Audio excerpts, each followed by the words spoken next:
तर जनता मोदी पॅटर्नलाच पसंती देते आणि महानगरपालिका निवडणुकांमध्येही महायुतीचा विजय निश्चित झाला असं वक्तव्य भाजपचे आमदार मिहिर कोटे यांनी केलंय।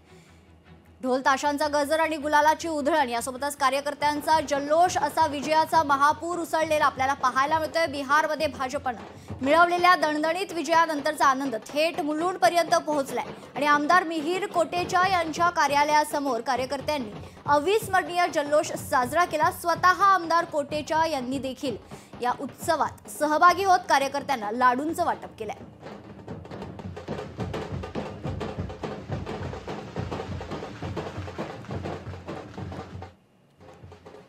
जे निकाल लागलेले आहेत आपण बघू शकतो ना, भूतो ना भविष्यती अशा निकाल बिहारमध्ये एनडीएचा सर्व उमेदवारांना, भारतीय जनता पक्षाचा आता आपण बघितलं तर 101 पैकी जवळपास 90 उमेदवार हे जिंकत आहेत। म्हणजे 90% स्ट्राईक रेट आपल्याला बिहारमध्ये भारतीय जनता पक्षाचा बघायला भेटतो।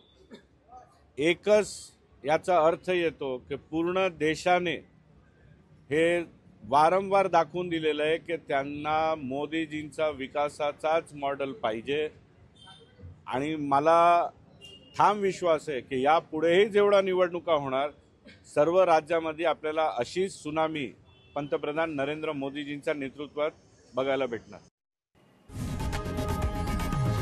लोकशाही मराठी ऐका, पहा, जागरूक रहा।